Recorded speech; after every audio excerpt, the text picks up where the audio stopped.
like we never left. It's Double Move Sports. I'm Stef. I'm here with the fantasy phenom, Alex Lott, my guy, my partner in crime in this dynasty game, in this fantasy football game. Well, we all love to play, and Alex, it's truly 2021 redraft season now. Make the mental pivot from talking about these rookies, talking about these long-term outlooks. We got to dial in on this season, and I'm extremely excited to do that today because we're going to talk about offenses that you want to invest in this upcoming season. We'll talk about some chalk options, some deeper names, but Alex, you ready to get into this? Steph, I'm hyped, and it's finally time. It's finally here. I mean, this is the peak of what we do. We're building up to drafts, these redrafts coming up in August and September. We're finally into June, so you're right. It is that mental pivot of like, how do I shift from a dynasty focus and a dynasty mindset now into what's going to happen for 2021. We're going to start it out today by getting into a ton of different teams, a ton of different players. And I'm going to have to be careful, Steph, to not go into this season with any kind of like age bias because unlike dynasty, we just need one good year out of these guys. The Derrick Henrys of the world, phenomenal for 2021. Guys like Kenny Golladay, Adam Thielen could end up being values. So if you do play dynasty, it is time to make that shift. If you only play redraft, super glad that you're with us. And we're just going to keep more and more good content coming out as we get close to the season, as we get close to these drafts. Less than 100 days away from opening kickoff at the time of this recording. So let's go. That's crazy. Less than 100. Well, last thing I'll say before we jump into this, and the takes are not going to stop. I was looking at the show doc before we record. This thing's like a college dissertation. This thing's 25 pages long. It could be 4 hours. This could be a long one, so get strapped in. But if you guys like what we do here on the show, a like and a sub, always appreciated. Helps the channel grow. And if you want to join the conversation with us, we are in our Discord channel all the time, chopping it up with everybody. Got a whole community of folks in there giving each other feedback on best ball drafts, on dynasty startup picks, trade advice, and that's only going to pick up as we get into the season. So join that link down below. It's free to join. Hop into the party with us. But Alex, time to hop into the first offense that we need to talk about for 2021. And it's gonna be chalky. We're going to start off pretty straightforward one. No one is surprised that the Dallas Cowboys are an offense that we're all looking to invest in for fantasy in 2021. This is a team that's probably going to be fighting for a playoff spot down the stretch in a super soft conference. Their schedule, before I start gushing, Alex, give me some takes on the Cowboys. I mean, the Cowboys, Steph, it's funny. You say it's chalk, and we all know this Cowboys offense is dynamic in terms of the playmakers they have. We know the kind of pace they were on to start last season, but we seem so soon to forget just how good some of these players are. I mean, if it's a small sample size, but I want to look at week 1 through 4 of 2020 when Dak was healthy and they were firing on all cylinders on offense. Here's the pace of all of their playmakers. Dak Prescott was on pace for 6,700 yards. He was the QB1 in fantasy in weeks 1 through 4. And I know it's a small sample size. I know their pace would have slowed down, but this is a quarter of the season. Like, it's not nothing. So Dak, phenomenal. Zeke was the RB4 in PPR through the first 4 games, 22 PPR points a game. Amari Cooper was the wide receiver 1 on pace for over 200 targets, 1,600 yards. CeeDee Lamb as a rookie was the wide receiver 16 through the first 4 games of his rookie season, over 1,200 yard pace. And even Michael Gallup, their third wide receiver, was the wide receiver 33 on pace for over 1,100 yards. So if we just remember what some of these guys can do when they're at their best, I think a lot of these Cowboys are discounted right now. I know some of the ADPs are going to feel high, are going to seem high, but when we think about the upside for some of the guys on this Cowboys team, I think there are actually some values to be had. CeeDee Lamb at wide receiver 14 right now per Underdog Fantasy's ADP seems about right, maybe a little bit high. But those other guys I mentioned, Dak, Zeke, Amari Cooper, Michael Gallup, I think they're all values by at least a round, or the top guys at least by a few picks in these 2021 startup drafts. Yeah, and I think people are sleeping on Zeke. You know, we always have such a recency bias to what happened last year. You said it, right? He was the RB4 through the first 4 weeks of the season, doing exactly what he's supposed to do as a guy who's been, a perennially top 5 running back in the NFL and for fantasy. And before this season, Zeke either passed or was on pace for 300 carries. It's crazy. Every single year of his career. And he didn't hit that last year. He had some games where he played, but it was a limited snap share. So I think if we actually looked at the snaps that he did play, I mean, we know what Zeke is. We know the type of role that he's going to play. This is a guy that's averaged double-digit touchdowns every year of his career. I expect those to come back in spades. We know he's going to get the 300 carries, even though they may not be as efficient as they once were as Zeke's gotten older. This guy's still only 25 years old. I think he has plenty of juice left. He's going to get a ton of passing work as well. I think people are sleeping on Ezekiel Elliott and just leaving him for dead because he did look a little washed last season. But I think that had more to do with the Cowboys really, knowing that they weren't going to be 100%. A competitive team, and Zeke trying to keep some of the tread off that tires. Now that's going down narrative street here, but I like Ezekiel Elliott a lot. I think at RB7 he's still undervalued. This guy could be the RB1 at the end of 2021, and I'm with you on Dak.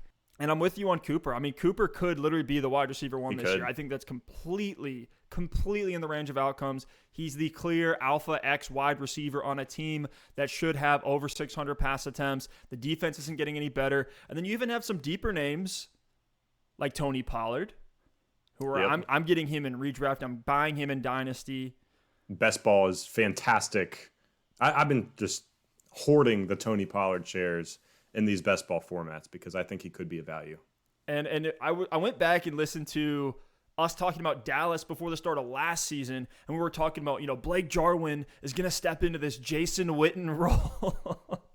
And I was all over the Blake Jarwin hype train, really just because of the situation. Wasn't really big on the talent, didn't think he was going to be utilized at an exceptionally high rate, but just the situation that he's in on a loaded, explosive offense that's going to be in losing game scripts with a quarterback that's going to pass for, probably over 5,000 yards this year if things remain constant. So even just that alone, whether it's Dalton Schultz, whether it's Blake Jarwin, I like both of these guys, especially at their ADPs. Jarwin is getting absolutely slept on right now in drafts, especially dynasty drafts, but even in redraft as well. These guys are both these late round names that you can take shots on. I'm buying up Dallas everywhere. Now, Alex, I want to focus on one particular player, a guy who started, in that 4-game sample size. He was exceptional, but it was questionable what he's going to do on a week-to-week basis, and that's Michael Gallup. Mm-hmm. It does seem like he's going to be the odd man out with, Cooper taking the intermediate routes, the downfield routes, even catches them underneath stuff. Lamb being used underneath. Michael Gallup seems to be this field stretcher, almost like a DJ Moore last year, where his a good game is going to be 4 receptions for 100 yards. You're hoping he gets the touchdown. Right now, his underdog ADP has him at the wide receiver 40. That sounds like an exceptional value for a guy who, when you put it together a whole season, is probably going to be a high-end wide receiver 3. Yeah, I'm big on Michael Gallup, and he is the biggest value on this team. It is hard to say someone's a value when they're still going as a running back 1 like Zeke is, or Amari Cooper is going as the wide receiver 12 right now, which is low to me, but it's still hard to say it's a value because he's still being drafted as a wide receiver 1. But Michael Gallup, with where he's going right now in round 8, I mean, you could be getting a steal with this pick, a guy who's been over 1,000 yards in his career, a guy who had over 100 targets last season with CeeDee Lamb, with Amari Cooper, with, Dalton Schultz and some of the other options in that offense. I think Gallup's an absolute steal, and I think Michael Gallup's a good candidate to go over 1,000 yards again this season with a healthy Dak Prescott, with a lot of these balls down the field, that high average depth of target that he has, as opposed to a guy like CeeDee Lamb who's going to eat up a lot more underneath. I think Gallup's a value, and he's going to be a little bit boom or bust. He's going to be a little bit hit or miss, but for a guy you can grab to be, your wide receiver 4, and you can flex him and have the upside to go for 120 yards and 2 touchdowns on some of his boom weeks, I think he's going to be a tremendous value. There are going to be ups and downs, but at the end of the season, I think we could look at Michael Gallup and say, dang, this guy ended up as a top 30 wide receiver because of some of those boom weeks. 100%. 100%. Now let's talk about another one that we're all excited for. It's Jerry World Light. It's Dallas Cowboys light, and it's the Cincinnati Bengals. First time I've heard that. That is the first time I've heard that. The Bengals also fit this mold of three exceptional wide receivers. The talent is there. The volume's going to be there. The Bengals were on pace to lead the league in pass attempts last season. Joe Burrow was throwing the ball 40 times per game. And then you have Joe Mixon as a three-down workhorse. We're already hearing reports out of Cincinnati that they want Mixon to be on the field the entire game. They got rid of Gio Bernard, meaning that there should be more passing work available. And you take 194 vacated targets between A.J. Green, Gio Bernard, and John Ross, and you give those to Joe Mixon and Jamar freaking Chase. Good things are going to happen. And if one of these receivers gets hurt and misses time, it's going to be wheels up for the other two, just like in Dallas last year, just like we expect it to be like in Dallas for 2021. So I'm also in on this Cincinnati Bengals offense, man. I think Mixon's a value right now. I think Jamar Chase, the hype train, is propelling him up these drafts, but Tyler Boyd, phenomenal value. T. Higgins is a guy that a lot of folks are leaving for dead, who had an exceptional rookie season, should continue to ascend, and should be able to see over 100 targets, because that's what he had even in his first season in the NFL. Yeah, I mean, you said it best, and I'll hit on the receivers first because I've been the conductor of the Joe Mixon hype train for a while now, and it's nice that people are finally coming around. You've been coming around for a while. I know you were hating on Joe Mixon earlier in the offseason, but you've always said you really did like him for 2021 as opposed to Dynasty, so I'll give you credit there. But we'll circle back to Mixon. But these receivers, Tyler Boyd, T. Higgins, Jamar Chase, it's just like this common narrative where people think because there are three good wide receivers that there's not going to be enough for these guys. And you mentioned Dallas last year, those three guys, Cooper, Gallup, and Lamb had 130, 111, and 105 targets in 16 games. I statted out the Bengals already for 2021, and I have Jamar Chase at 121 targets, Tyler Boyd at exactly 121 targets, and T. Higgins at 127 targets. So I have this as almost an even split across the board. I do have Jamar Chase, T. Higgins with more yards, with more touchdowns, Tyler Boyd more of an underneath high catch rate type of option, but it can be done. Joe Burrow can support three wide receivers with a ton of volume. And it's not just Dallas. It's not just like this one team outlier. You look at Carolina last year, and the Carolina Panthers with Teddy Bridgewater at quarterback, not a crazy amount of pass attempts. Their top three receivers had 136, 118, and 97 targets. So it can definitely be done, and the Bengals are definitely structured in a way to where all three of these wide receivers can return really, really good value and be productive in fantasy for 2021. I love it. And Alex, we have an ascending Joe Burrow, a guy that will probably be a value in redraft leagues. The hype has reached peak levels in Dynasty, but you got to think about this. Joe Burrow, as a rookie, again, with some of the lacking weapons like the shell of A.J. Green, had a 3.2% touchdown rate. He had 13 touchdowns on 400 pass attempts. That was 28th in the league. That was behind Drew Lock. That was behind Nick Mullins last year. I expect regression in the best way possible for Joe Burrow from an efficiency standpoint, from a touchdown passing standpoint. And that's one of the reasons why this team brought Jamar Chase in. So I love that as another reason why we need to invest in this offense. Yeah, absolutely. And we see that from rookie quarterbacks sometimes. Kyler as a rookie, 3.7% touchdown rate. With some new weapons there in Arizona last year, was able to get that up to a 4.7% touchdown rate, which is just phenomenal. And that 1% doesn't seem like a lot. But if that's a couple extra touchdowns on the course of the season, that can really make a difference in fantasy football. So I do expect Joe Burrow to take that step forward with the weapons that he got, and not only Jamar Chase, but an ascending T. Higgins and a Tyler Boyd, who's a really, really solid piece that's been there for a while. But, Steph, I want to talk about Joe Mixon really quickly before we move off of the Bengals. Mixon just seems like one of those polarizing players where there are people out there, and I've talked to them, I've been in leagues with them, that literally say, I just can't do it. I just can't do it. Joe Mixon has burned me too much. I'm not going back in on the Joe Mixon hype train this season.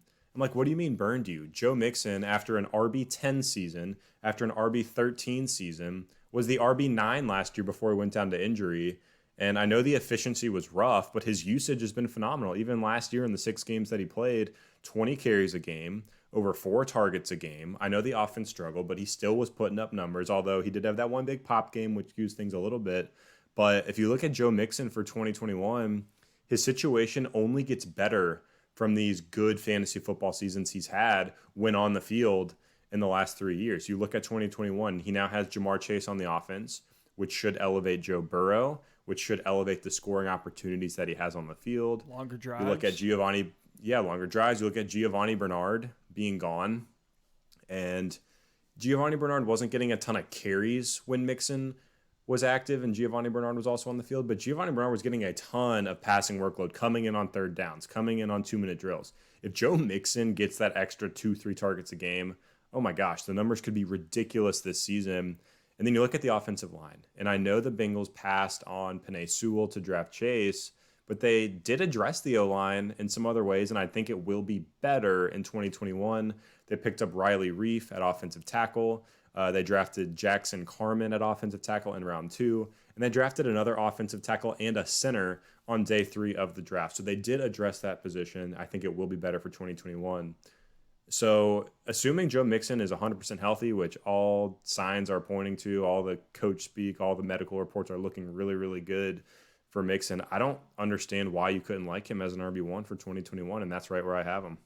Buy up these Bengals. Welcome to the jungle in 2021.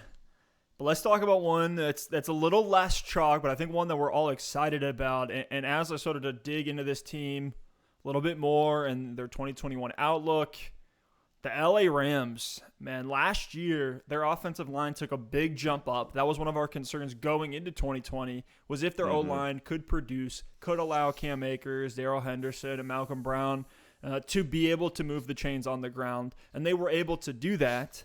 But everywhere else for this Rams offense, they were just average. They were slightly above average in many areas, right, in terms of like points per game, yards per game, both on the ground and through the air. But they weren't exceptional. There wasn't really a stat where they were top 5. And we know Robert Woods and Cooper Kupp have been staples at the wide receiver 2 position in fantasy rosters, on your fantasy lineup for years. And we were all over Robert Woods. Last year we had him as wide receiver 14 in our rankings before the season started. And then you have an emerging Cam Akers, who is averaging a whopping 24 touches a game for the Rams their last 6 games of the season. He's already going in the late first round in redraft. I don't mind that ADP there, even though I think we can pump the brakes a little bit. We'll talk about him, I'm sure, as the year goes on, as we get closer to when these drafts happen. But then this offense brings in one of the most prolific, air-it-out passers over the last decade in Matthew Stafford. They're going from a quarterback in Jared Goff, who was bottom 5 in air yards per pass attempt last year, to a quarterback who's been top 5 in air yards per attempt over the last 10 years. Stafford was a guy that just 2 years ago, you and I were shouting from the rooftops, this guy should be leading the MVP candidate voting when he was on pace for 5,000 yards and 50 touchdowns the first half of 2019. And his deep ball completion percentage, it's phenomenal. 42%, 38%, 43% the last 3 seasons. Compare that to Jared Goff, who's never been above 30%, even when he had Brandon Cooks with him on the field. So not only is Stafford going to be better at airing the ball out, he's a more prolific all-around quarterback with experience who can sustain drives. He can keep the offense on the field more, which means more fantasy points. And he has that clutch potential. I think there's going to be a lot of games this year where you're looking at your scoreboard, you're like, oh, Cooper Kupp, he only has 4 points. And then Stafford comes in on a game-winning drive. This is the guy who leads the league over the last decade in game-winning drives, more than any other active quarterback, including Tom Brady, including Matt Ryan, including Drew Brees. That's surprising. Lions have won games? That's crazy. Matt Stafford leads the league in game-winning drives. So I think there's going to be situations where you look, Cooper Kupp, 4 points, and then after that game-winning drive, you're like, oh, he got 16, he saved my week. Yeah, I mean, to me, like, first of all, congratulations, Matt Stafford. You got out of Detroit. You got to a team with a winning culture. Good for you. Like, phenomenal. It's going to be exciting. It's going to be an exciting year for you. What an exciting time to be alive. But yeah, I think the outlook for Stafford is great. I think he's going to be pushing for that top 12 quarterback range in fantasy football. He's going to be one of those guys you can probably get in the mid to late rounds because he doesn't have the rushing upside that's still going to deliver. So I love waiting and grabbing Stafford in the middle rounds of drafts this year. As far as Robert Woods and Cooper Kupp go, I don't think there's a lot of new stuff to be said. I mean, they're going to be super steady, solid, top 24 PPR or half PPR wide receivers. They're high floor plays. They do have a little bit of upside as well. If you can grab them as your wide receiver 2 or your flex, if you're building out a really strong roster elsewhere, I think they're phenomenal. I think Stafford is definitely an upgrade for these two guys in this offense. But it's kind of business as usual for Robert Woods and Cooper Kupp. I think they're going to be the guys that you've drafted them to be for the past 2 or 3 seasons. But I think the much more interesting guys to talk about here, Steph, are actually Tyler Higbee and Van Jefferson. First, I want to hit on Van Jefferson because I wasn't really in on Van Jefferson as a rookie. Doesn't pop off the page. Like, you hear Van Jefferson, you're like, oh, did he even play last year? And in a weird way, I am rising. Dude, you were blowing my mind because I had the exact same thing written in my notes here as well. As a sleeper, I hadn't really looked into him a lot. I think he just was literally completely forgotten about. And the more I started looking into Van Jefferson, what he actually did last season, his prospect profile, his opportunity in this offense, I'm like, okay, I'm starting to like him a little too much for 2021. And he's a guy you're going to be able to get in deep double-digit rounds. I scooped him up in a dynasty league recently. I've been drafting him in best ball. If you're in a dynasty league, I know we're out of dynasty talk. Send out a 2022 third for Van Jefferson. Just take a flyer on him. Worst case scenario, you light a third-round pick on fire. But let's talk about Van. Round 2 draft capital just last season. I know he's a little bit older, pushing 25 years old, only in his second year, but he has fantastic size and speed. He's 6'2", 200, runs a 4.39 40-yard dash. And you talked about it, Steph. Matt Stafford loves pushing the ball down the field. Jared Goff hasn't pushed the ball down the field. And I think part of that might be Robert Woods and Cooper Kupp aren't downfield threats. Now, I know the Rams brought in Tutu Atwell. I know they brought in Deshaun Jackson. But I think they fit that profile of like a true speed burner. You're on the field to do one thing, a Mecole Hardman type player in Tutu and Deshaun Jackson. But Van Jefferson could be the Marvin Jones of this offense. I mean, Van Jefferson, 6'2", 200. Wow. Marvin Jones is also 6'2", 200. The exact same size. And MJJ is one of those guys year in and year out who never was like that guy going in the top 4 rounds as a stud wide receiver. But he has been a value for like 6 years straight. He's probably going to be a value this year in Jacksonville. Oh, we'll talk about him But that later. could be Van Jefferson, a guy who I don't think is going to break out to potential superstar level. But you could get this guy who you end up putting in your flex spot, who you end up putting in your wide receiver 2 spot, that could finish the season with some really, really good numbers. He wasn't super involved as a rookie, but he did show some flashes. In Week 17, had 4 receptions for 50 yards. In the divisional round of the playoffs, had 6 catches, 46 yards, and a touchdown in high leverage situations. So he got more involved as the season went on. The Rams seem to like this guy, and Matt Stafford's going to need that bigger body target down the field. So Van Jefferson, sneaky sleeper for 2021. Van Jefferson's really interesting to me because his skill set's almost like a mix of Robert Woods and Cooper Kupp. And I don't see him as really a downfield threat at all. Hopefully he can develop that part of his game. We know he has the speed to be able to do that. But this is a guy that could play the slot. He played 19% of his snaps in the slot last season. They could also put him in the outside where he played the other 81% of his snaps. So if either one of these guys go down and we're in the middle of the season and Van Jefferson's available on waivers, he's a guy that everyone's going to be bidding on. So definitely a guy you can take a dart throw on, a name to keep an eye on if we start the year out and he's on waivers. But Alex, let's talk about your boy Tyler Higbee because I think you were just a year too early last season. You were all over the Tyler Higbee hype train after that insane tear to end 2019. But as I'm looking around at who I want this year as a late round tight end, if I don't get one of the top 3 or 4 guys, I'm looking at Tyler Higbee. I'm like, this guy should be locked in for top 10 at the tight end position. Now, that's not saying much. That's not going to win you your league. But this is a guy that is going to be a top 10 name. in fantasy that you can get in the 12th round in some of these drafts. And Gerald Everett is now out of the picture. He's gone. He went to Seattle. Last year, Gerald Everett had 62 targets to Tyler Higbee's 60 targets. I think it'd be silly to say that, look, let's just move the 62 targets from Gerald Everett over to Tyler Higbee. But even if he gets half of those, now we're talking about Tyler Higbee pushing 90 targets, which is exceptional for a tight end. I think he can be in that range. Another super deep name, this is more for Dynasty, Bryson Hopkins, the other tight end on the Rams. I think he's impressive. He's a young guy, super athletic. But Tyler Higbee, I think, is a huge value right now. And the Rams are still clearly in win now mode, as they have been the last 3 seasons since McVay came to town. I think the volume may be a bit game script dependent. I don't necessarily want to lock in Matthew Stafford for over 600 pass attempts because the Rams defense is phenomenal as well, with Aaron Donald, with Jalen Ramsey.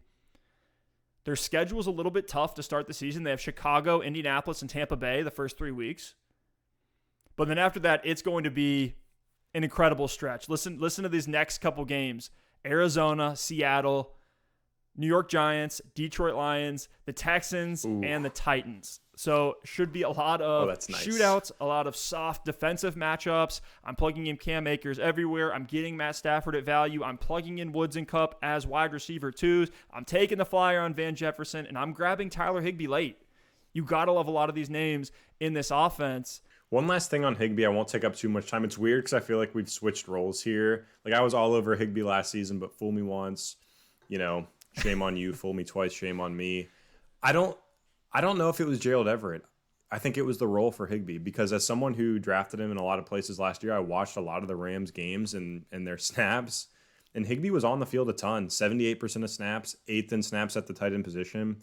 He was just used as a blocker. That was just the role he had in the offense. I mean, Gerald Everett only played 55% of snaps to Higbee's 78%, and they both averaged the same amount of targets per game. So if he's going to move into being the only tight end target on this team, it could be great. I think where he's being drafted right now, totally fair and could provide some upside to that value. But if they funnel those Gerald Everett targets to Van Jefferson, to Bryson Hopkins, to Jacob Harris, who's another guy they drafted, it could be more of the same for Higbee being used as that blocking role. So that's all I'm going to say on Higbee. I think he could end up being a good value. I mean, double-digit rounds, you're not losing much if he doesn't pan out. But I'm not quite as bullish on him this year, obviously, as I was last year. So, Steph, let's shift gears to a team that I don't think we could really consider a historically high-powered offense in the Washington football team, a team built on defense, a team last year rotating between Kyle Allen, Taylor Heineke, Alex Smith at the quarterback spot, Dwayne Haskins. It was rough. It was rough to watch. But Steph, this year, Washington all of a sudden is picking up some hype with Ryan Fitzmagic in town, with Curtis Samuel brought in free agency as well, and with a rising and emerging Antonio Gibson and Terry McLaurin. All of a sudden, Washington is looking like a fun offense. Steph, I want to know what you think about these guys. How high are you on this Washington football team, and do you think they're being overhyped as we head into 2021? No, I think they're all incredible values at their ADPs. We'll talk about some of those as we go through some of the takes here. But this offense got a full overhaul. Washington said, look, we're in a soft division, and we're going to be competing against the Cowboys twice a year, the Eagles twice a year, and the Giants twice a year. Let's go out and build an offense that can compete, and let's make the playoffs again, because they went 7-9 last year off the back of their defense and still gave the Tampa Bay Buccaneers a run for their money in the first round of the playoffs. Ryan Fitzpatrick opens up this offense in ways that not many quarterbacks can. I love the selection here to go out and sign Fitz over a Carson Wentz, over some of the other free agency quarterbacks that did hit the market because he's cheap. And if this team does go into tank mode, then they're going to have an early draft pick next season. But for this year, I love Antonio Gibson. I finally got some dynasty shares. Shout out to the DMS Pioneers League we got going on right now. Again, if you guys want to join a league with us, hit up our Discord channel. Link to that down below. Antonio Gibson was 17th in fantasy points per game at the running back position as a rookie. And on this terrible offense with this QB turmoil, he was still running efficiently at 4.7 yards per attempt. And Gibson showed us the one thing we need to see from him, which is that he can be a true between the tackles runner, a red zone threat in the NFL at the pro level. And that's exactly what he was in 2020. That was the only question mark coming into the league for him because he has essentially a wide receiver background from his college days. And in his second season at Memphis, before declaring early to enter the league, he had those 33 rushing attempts. And I know this gets brought up all the time. 33 rushing attempts for a silly 11 yards per carry. And then he saw 38 receptions for 735 yards. That's 19 yards per reception. That's Jalen Waddle levels of efficiency when we're talking about yards per reception. So we knew coming into the league that Gibson is a guy who can be exceptional in the passing game, can be super efficient in the passing game. J.D. McKissic took some of that volume away from him, but Ron Rivera's already come out and said that Antonio Gibson is going to make a, quote, big jump this year. So I'm all in on Gibson at ADP, even above ADP, a guy that I think you can plug in as your RB1 this year and feel really good about it. You mentioned Terry McLaurin. We already know he's a stud. He's still ascending at 25 years old. He's a low-end wide receiver 1, high-end wide receiver 2 this season. His ADP is fine where it's at right now, but he's going to get a quarterback that's so accurate downfield that he turned Devontae Parker into a wide receiver 1 just 2 years ago. And when I was looking at Terry McLaurin's 2020, what absolutely blew my mind, I was like, how was he putting up this many points on an offense led by Alex Smith and Dwayne Haskins, all those other guys? Terry McLaurin was 6th in the league with almost 500 yards after the catch last year. So not only is the target depth going to increase, this is also a guy who can make plays with the ball in his hands, absolutely nasty as a playmaker. But Alex, I want to talk about Curtis Samuel because I posted this on Twitter. I posted it in the Discord. This is a guy we got to push our chips in on because even though it took him 4 years, he finally had his breakout season, and it was great timing because he was in a contract year, still super young, came into the league at 20. He's still only 24 years old. You talked about his production on the Panthers a second ago. Over 1,000 yards from scrimmage, 200 of those were rushing yards. We know he's an explosive playmaker. He's been doing that since he was Percy Harvin 2.0 at Ohio State. So a guy who had, again, over 1,000 yards from scrimmage in the number 3 role behind Robbie Anderson and DJ Moore last year on an offense that also wasn't too hot. Now he's stepping into a clear number 2 role tethered to Ryan Fitzpatrick. So why would we not think that he's going to absolutely smash this year with a head coach that drafted him and an offensive coordinator that knows how to use him from Carolina just a year ago? So I love his ADP right now as a wide receiver 3 or flex name. He's a guy I'm all in on this year. I'm buying him in all formats. But Alex, I got to stop talking about Washington because I'm getting a little bit too excited right now. Tell me about Logan Thomas.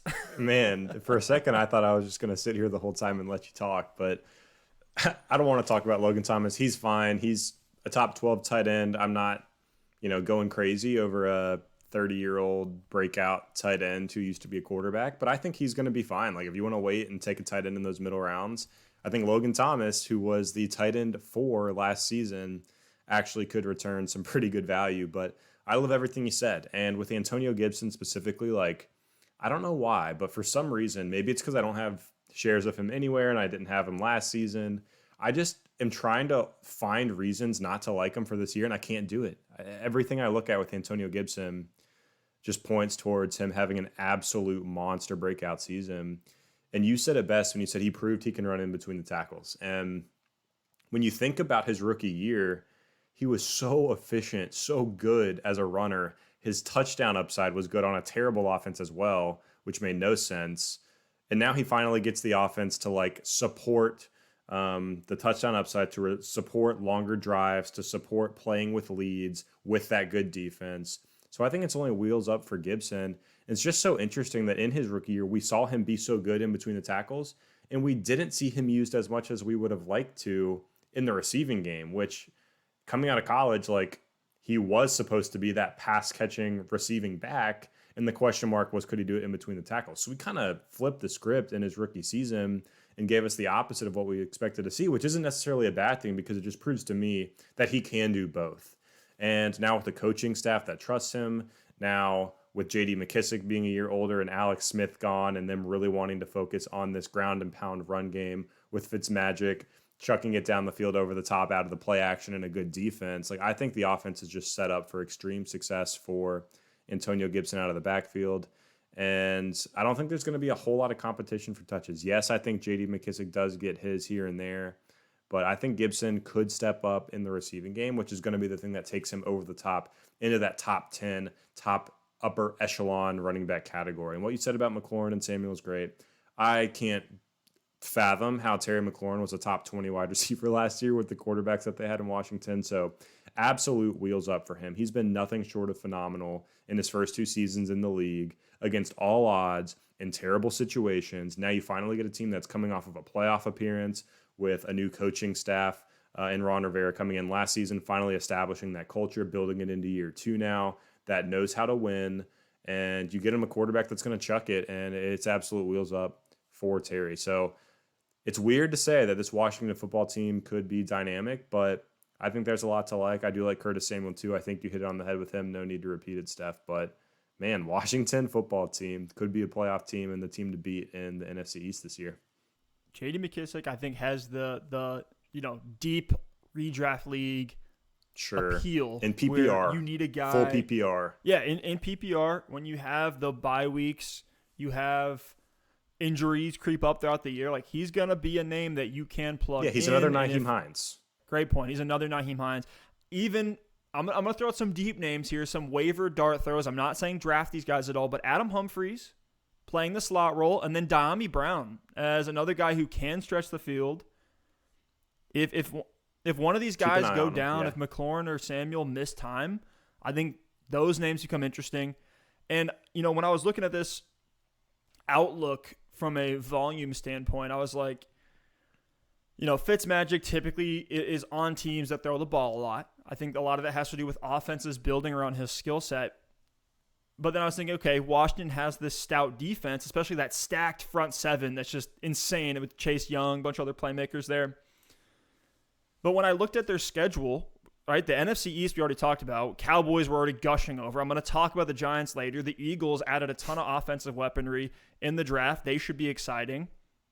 Washington also crosses over with the AFC North, so they're going to play the Browns, Ravens, and the Bengals this year. They have a game against the Panthers, the Rams, the Seahawks, and the Cardinals as well. So a lot of strong matchups here as we get throughout the year. I think they will be forced into shootouts. As good as their defense is, they're going to be put in some positions like against the Browns where they're going to have to compete, and they're going to have to put points up on the board. So I'm all in, man, on this Washington team. I can't get over Curtis Samuel. Like, Curtis Samuel right now to me is a league winner in the middle rounds in redraft in 2021. All right, let's stay in the NFC East. I've already prefaced it. The New York Giants. I think it's going to be a gamble on 2 things if you're investing in this offense. The first gamble is that all their skill position players all come back and are just healthy. Sterling Shepard's missed a ton of time throughout his career. Evan Ingram hasn't exactly been the epitome of good health, even though it seemed like last year he kind of turned the corner on that. The second gamble is if Daniel Jones can ascend. Can Danny Dimes be that franchise QB for the Giants? Because if you look at this weapons group for Daniel Jones, I mean, he has no excuses not to produce this year. In a soft division, he has Saquon Barkley, this generational playmaker, generational running back who can get it done through the air, should help Daniel Jones as far as his efficiency goes. We get Kenny Golladay, who is a deep threat, contested catch wide receiver, the exact prototype of wide receiver that Daniel Jones needs since he likes to throw it into traffic so much. So we may see Daniel Jones pull a Josh Allen. I'm not saying this is going to happen. I'm just saying it's potentially possible that Danny Dimes pulls a Josh Allen and Kenny Golladay is Stephon Diggs of last year. I think the upside is there. Probably not going to happen. But then beyond that, you have Sterling Shepard. He's a consistent veteran, possession receiver that can dominate in the slot, especially if this offense is humming. He has been the target leader throughout the last couple seasons when he's on the field. So for all intents and purposes, he was the one before Golladay came in, probably going to play the number 2. We have Darius Slayton as an explosive field stretcher who has had games where he's carried the entire offense. And then Kadarius Toney's brought in the first round as an explosive weapon that can be used all over the field and on special teams. So I think at ADP, all these guys can be values. Now, I'm probably not going to go out and draft Sterling Shepard or draft Darius Slayton, but there's certainly waiver names, guys to keep an eye on. They're going to end up on rosters, and I love the super late dart throw on Toney. Yeah, I'm with you for the most part. I mean, you look at this offense, and it should have the opportunity to be good in 2021, and it really feels like this is it for Daniel Jones. I mean, I know he still technically has a year after this year on his rookie deal, so technically he should be on the roster. But after bringing in Kenny G, after drafting Toney, after getting Saquon back, you really start to feel like this is make or break for Daniel Jones. And if he falls flat on his face this season, I wouldn't be surprised to see them draft a quarterback or to bring somebody else in. I really wouldn't. So they're setting him up for success, saying if you can't do it with this group of weapons, you can't do it. And I think he can. I think he can. I'm not going to put all my chips on him showing out this season, but I think there's a good shot he could be successful. So Daniel Jones himself is definitely a guy I'm keeping my eye on the waiver wire early. I'm probably not going to draft him because I don't think he'll be drafted in many leagues. But if he comes out week 1, week 2, and he's looking pretty good, I'm happy to scoop him up right away because that could be a trend of things to come for Daniel Jones. Loved him going into last season. The wheels fell off early last season, though, for New York. So I don't know how much of it was just absolute dysfunction within that organization.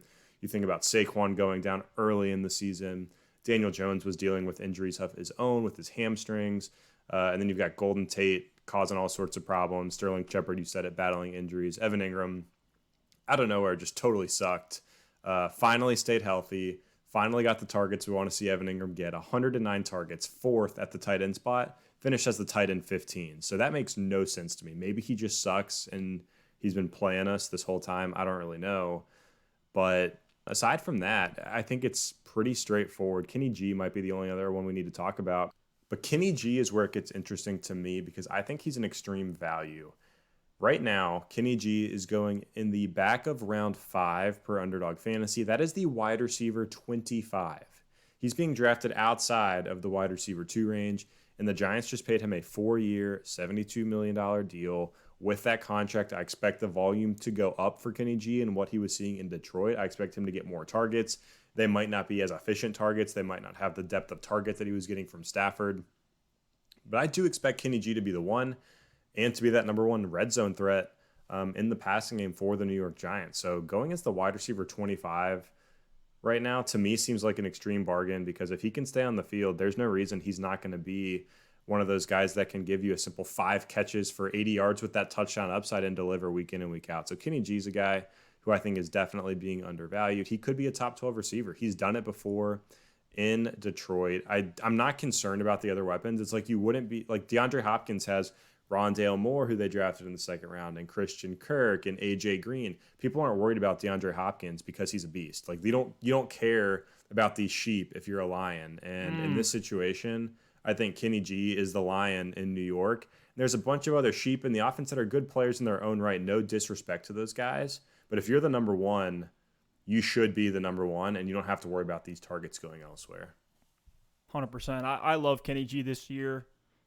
Even in Dynasty, I'm picking him up because I just think he's being that slept on because he never really was one of these like true top 5 guys. He never had the Devontae Adams season. He never had the DeAndre Hopkins type season.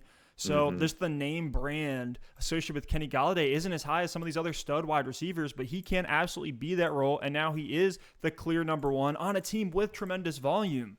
You know, we're talking about Cincinnati. We're talking about Dallas. We're talking about Carolina. These teams that have 3 wide receivers that all had over 100 targets. If you look at the New York Giants last year, you had Evan Ingram at 109 targets. Darius Slayton had 96 targets of his own. And then in 12 games, Sterling Shepard had 90 targets. So you played a full season for Sterling Shepard. He's going to be over 100. I think the volume is actually going to be there. And Daniel Jones is playing for his job at this point. Because if this team goes into tank mode, if they get an early pick, like New England last year, if they're picking 15th overall going into next year, Daniel Jones better watch out. So the fire's certainly going to be lit for him. And I think Saquon alone is going to keep this offense humming and raise the entire floor. So, Steph, let's talk about one more offense, another unproven offense coming into the season, but one with a lot of hype. It's the Jacksonville Jaguars. A lot of young pieces, a new head coach in Urban Meyer. It's really tough to trust some of these rookies in fantasy football. You look at Jacksonville, they have Trevor Lawrence. They have Travis Etienne at the wide receiver spot. They have some young, more unproven assets. Laviska Shenault, who showed flashes last season. DJ Chark, who disappointed a little bit last year. They also brought in Marvin Jones in free agency, and they have James Robinson at running back as well. Steph, a lot of interesting, relevant pieces on this Jaguars offense. What do you think this offense is going to do in 2021, and can some of these pieces be trusted? So imagine you wake up tomorrow and breaking news. In a stunning trade, Joe Burrow is now the leading quarterback for the Jacksonville Jaguars. How excited are you in that case for a guy like DJ Chark? How excited are you for Laviska Shenault? Or better yet, imagine you wake up tomorrow and it's Justin Herbert who's now taking over at the quarterback spot for the Jacksonville Jaguars. You're going to be all in on these weapons, and that's essentially what we got, if not more, with Trevor Lawrence being one of the best quarterback prospects we've seen in a long time at the position. Now, I think it'd be pretty aggressive for me to just say, oh, this is just Justin Herbert, plug him right in on Jacksonville year one. But if you're going into fantasy leagues, you need to take gambles in your draft if you're going to win. Mm-hmm. So even just looking at Trevor Lawrence alone, his ADP right now, why on earth would you pay up in your draft in the mid-rounds for Tom Brady, Aaron Rodgers, Matt Stafford? Yes, these guys have high floors. They're proven commodities, but you're giving up the opportunity cost there of a stud wide receiver, a guy like a Cortland Sutton or a Tyler Lockett, these wide receiver 2 flex names that can be difference makers, and you can just wait a few rounds and pick up Trevor Lawrence. And I love him because he does have rushing upside. He had over 500 rushing yards his sophomore season at Clemson. His underdog ADP is on the back of the 9th round. I'm willing to go early 9th round for him if I don't have a QB yet to secure one in a 12-team league. And so that means all these weapons by default, right? Whether you believe in Urban Meyer or not, whether you're all in on Trevor Lawrence or not, these are guys that you can take the gamble on. Take the gamble in the mid-rounds that DJ Chark can be a guy who can get back to that mid to low-end wide receiver 2 if he breaks it as the alpha X on this team. You could also take the shot with Laviska Shenault as your wide receiver 3 or wide receiver 4, being a guy who is an explosive playmaker who could see a lot more volume on an offense that's ascending behind Trevor Lawrence. If he truly is generational, both of those guys are going to eat. And then you have Marvin Jones, who's essentially free right now in redraft and in best ball leagues. And I love him as a wide receiver that you can flex in as we move through bye weeks, as injuries creep up throughout the year. He's a sleeper every year. It's a motif on Double Move Sports at this point that Marvin Jones Jr. is a value late in drafts. And look, Chark doesn't have a firm lock on the X receiver role. You would think, just based off what he did in 2019 with Gardner Minshew, that he should be locked in to be the one on this team, to be the stud, to be the AJ Green, to be the Devontae Parker wide receiver 1 type of guy, because that's who he profiles to be. That's the type of player that he is, this lanky, big body player who can be a threat in the red zone, who can be a threat downfield, who has some pretty ridiculous speed. But Chark was getting outproduced last year by Keelan Cole and Colin Johnson. Not good. Not good. Now, that could just be chalked up to bad quarterback play. Chark did miss some time with injury. That also could have played a factor. But he's a guy that you can take a gamble on that could be a league winner. I mean, think if you take a guy as your wide receiver 3, wide receiver 4, who pops off and then becomes a wide receiver 2 for you for a stretch of 6 weeks. Like, that's how you go from being a good team to a great team in redraft. And if your team's already stacked, now you get a valuable trade asset, or you can trade one of your existing players that somebody in your league believes in and saying, look, I have room to go and move one of my assets because now DJ Chark's taking over as the clear one and I'm all in on him. Now let's talk about the running backs. Alex, you know I love Etienne. I'm curious on what you project for Etienne in year one. Mm-hmm. Yeah. I mean, it's tough because Etienne it's really tough because he got the first round draft capital, but there's an incumbent back in James Robinson who's there. And now you're hearing all this stuff about Etienne having this passing downs, heavy workload. So it's really tough to pin down right now. I do think this is going to continue to be a timeshare. I mean, I think before we talk about Etienne, James Robinson is an extreme value right now on Underdog Fantasy. He's going as the RB30 in ADP. And just for context, the RB30 last year was Jeff Wilson Jr. So, like, people are assuming because Etienne is there, James Robinson is just going to be nothing. And honestly, I see this as James Robinson's backfield on first and second down to start out the year. I think Etienne will come in for the occasional drive. I think he will get some of that third down work. I think he'll get some of that 2-minute drill work. But James Robinson should still get 200 to 250 carries. I haven't statted out Jacksonville yet. I'm getting close to getting there, but I'm probably going to have him 200 to 250 carries, a decent amount of touchdowns, and I'm going to have Etienne in that target range of like 60 to 70 targets with 100 to 150 carries on the ground. So both of these guys are going to be involved. I think it's going to be a 1-2 punch in Jacksonville, and it could be the type of backfield we saw from New Orleans back in the day when Alvin Kamara was that receiving back who also was effective on the ground, and then Mark Ingram could come in and just ground and pound and got some touchdowns of his own. That's the upside for this Jacksonville backfield. Now, I don't necessarily think they get there year one with Trevor Lawrence, year one with Travis Etienne, but that's the kind of dynamic I think we're looking at where they could come out of this season with 2 top 24 running backs in PPR formats. Yeah, I love Etienne as an upside RB3 play. You know, I love both. I love both. Seriously, man. Like, when I'm going into these drafts going running back, wide receiver, then I'm scooping up Etienne as my RB3 with upside to win me a league because that's what he could be. He profiles as a monster, explosive running back in the receiving game. Look, you think Trevor Lawrence is going to be all sunshine and rainbows when his boy's not on the field? Etienne's going to be out there. Etienne's going to be out there. I love the Ingram-Kamara example. One of the tricky things, though, with Jacksonville, their schedule's a little bit brutal.